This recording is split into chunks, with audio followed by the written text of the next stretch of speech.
अस्सलाम वालेकुम स्टूडेंट, कैसे हैं? ठीक ठाक। प्रीवियस वीडियो में मैंने आपको सीरीज़ कम्बिनेशन ऑफ रेजिस्टर्स की प्रॉपर्टीज़ को समझाया था। उसमें उसका इक्विवेलेंट को भी वेरीफाई कराया था एक प्रैक्टिकल बेस असेसमेंट के तौर पर। तो जो आज की वीडियो है इसमें हम पैरेलल कम्बिनेशन ऑफ रेजिस्टर्स की प्रॉपर्टीज़ को भी समझेंगे और उसका इक्विवेलेंट भी एक प्रैक्टिकल बेस असेसमेंट के तौर पर समझेंगे, बल्कि उसको वेरीफाई करेंगे। तो चलते हैं स्क्रीन की तरफ और हम फिर समझते हैं पैरेलल कम्बिनेशन ऑफ रेजिस्टर्स की प्रॉपर्टीज़ को।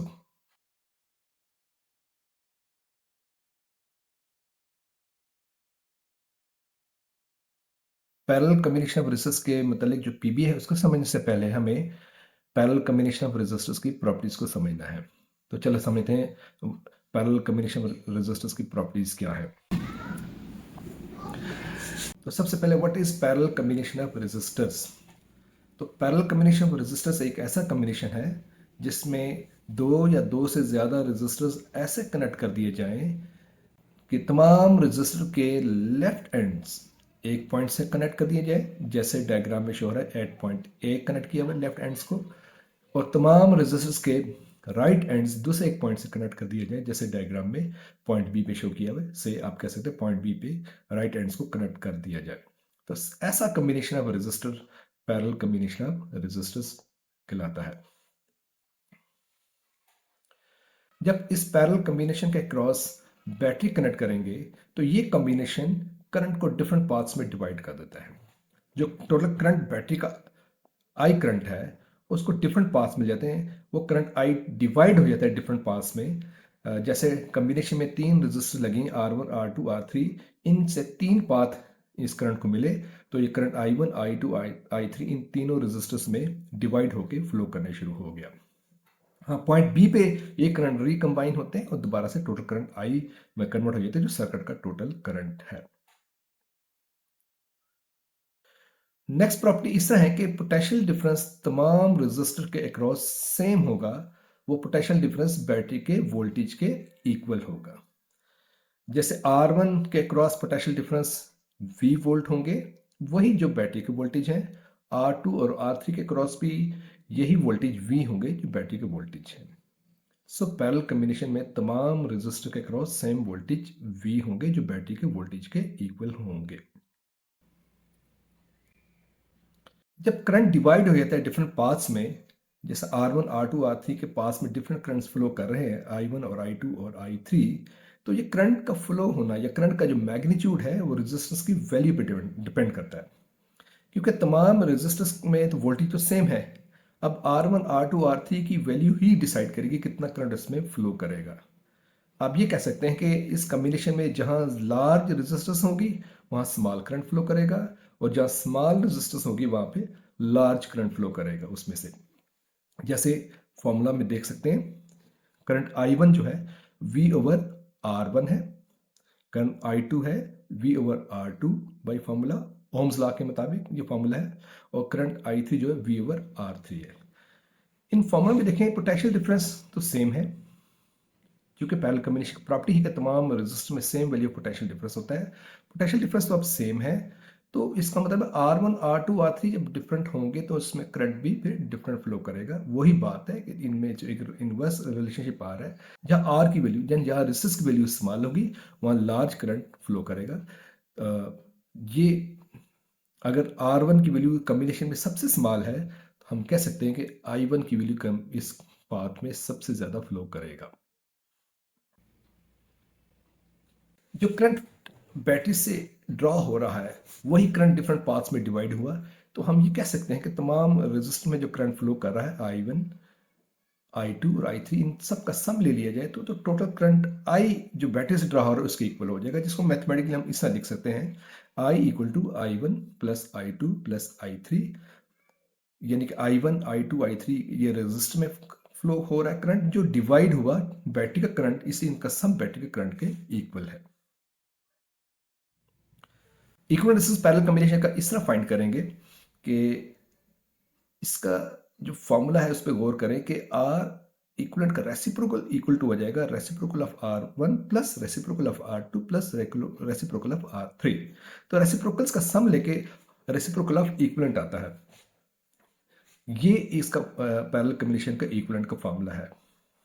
इसी तरह अगर n रेजिस्टर्स लगी हुई कॉम्बिनेशन में, तो यही फॉर्मूला n रेजिस्टर्स तक ऐड होता जाएगा, इसी तरह ही वैल्यू ऐड होती जाएगी, 1/r equal to 1/r1 plus 1/r2 plus 1/r3 plus 1/rn।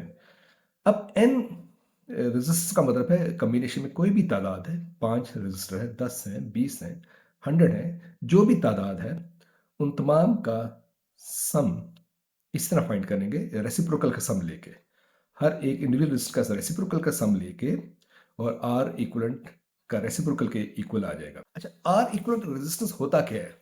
Are equivalent resistance एक ऐसा सिंगल रेजिस्टर है जो इस कॉम्बिनेशन की जगह ले सके।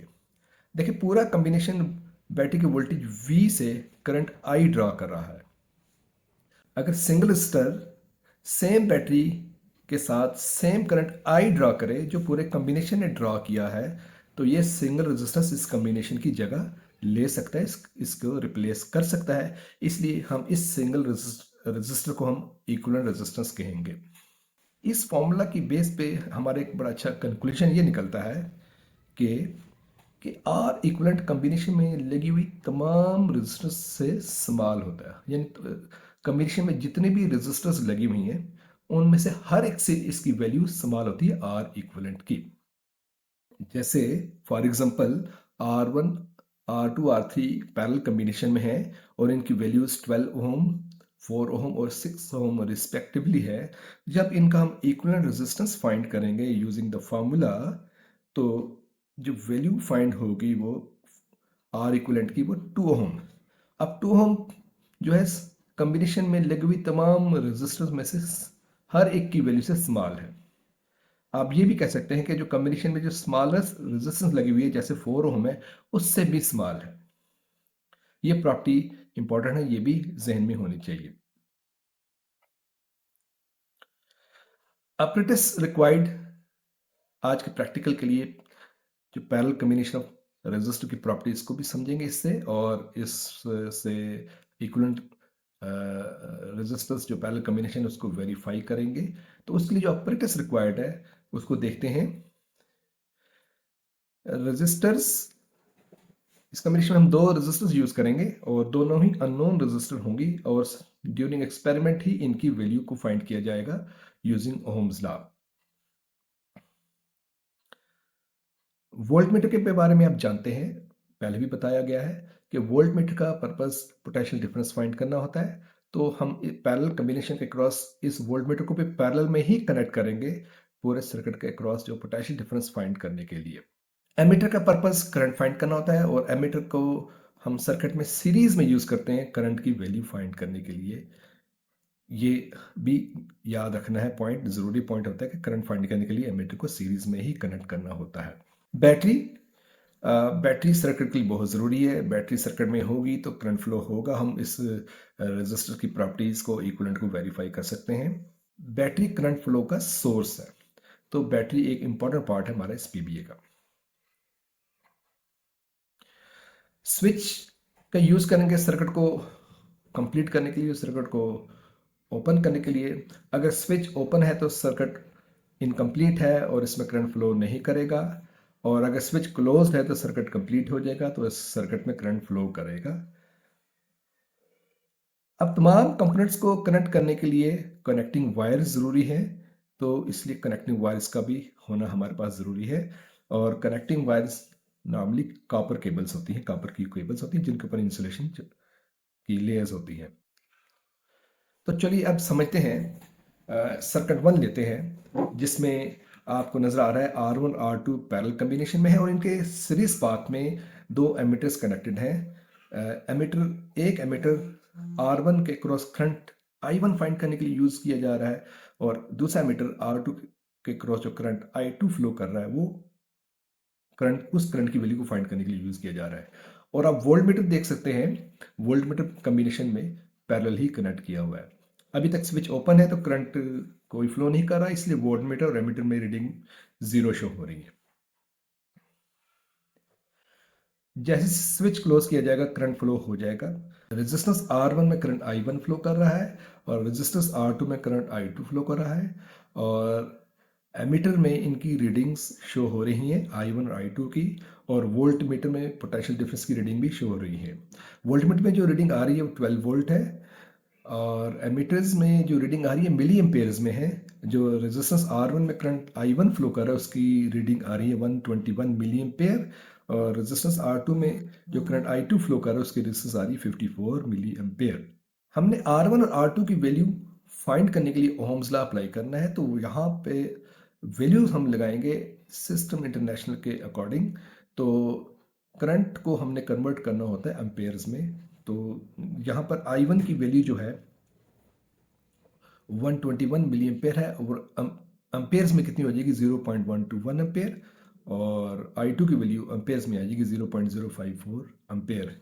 तो इन वैल्यूज को यूज करते हुए और पोटेंशियल डिफरेंस को यूज करते हुए, करंट की वैल्यू को यूज करते हुए हम रेजिस्टेंस R1 R2 की वैल्यू फाइंड करेंगे यूजिंग ओम्स लॉ।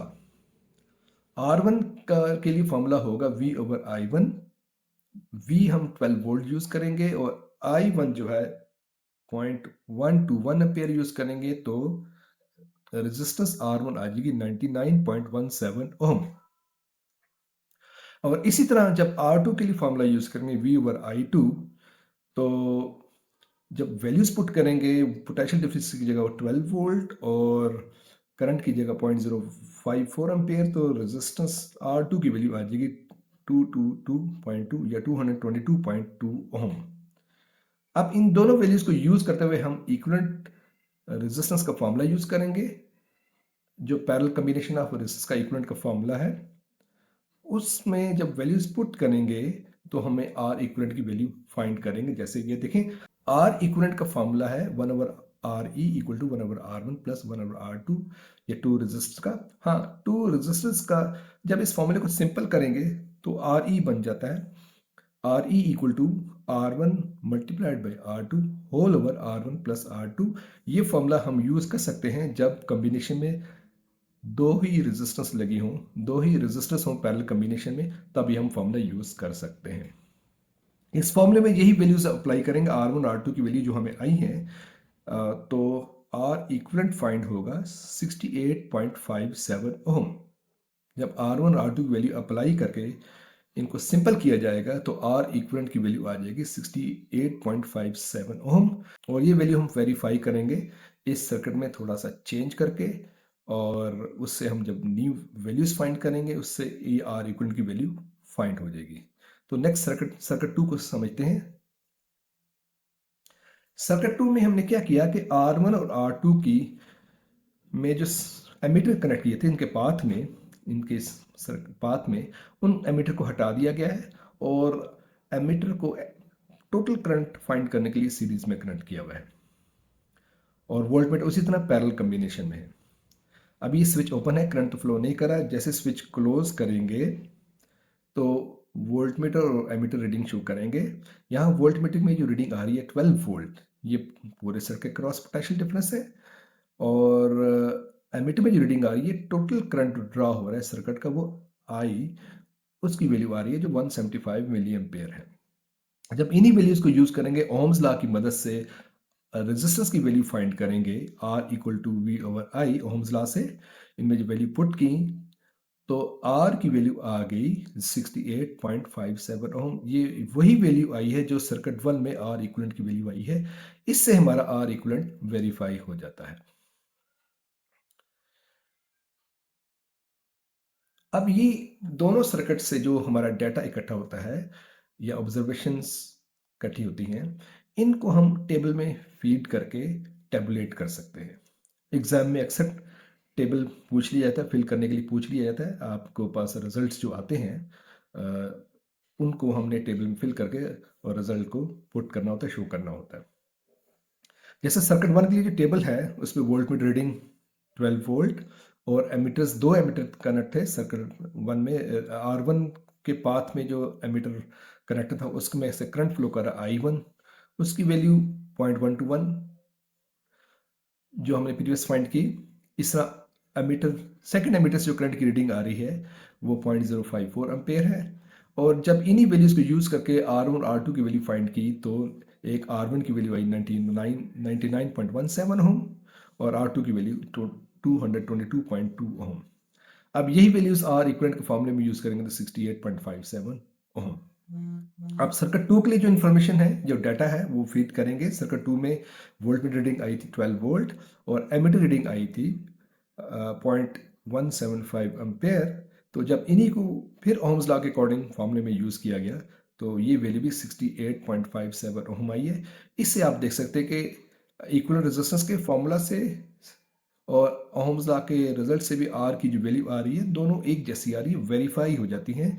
तो इससे हमारा पीबीएस से का जो आर इक्विवेलेंट का फॉर्मूला की वैलिडिटी का पता चल जाता है कि फॉर्मूला बिल्कुल करेक्ट है और हमने इसको वेरीफाई कर दिया इस पीबीए के थ्रू।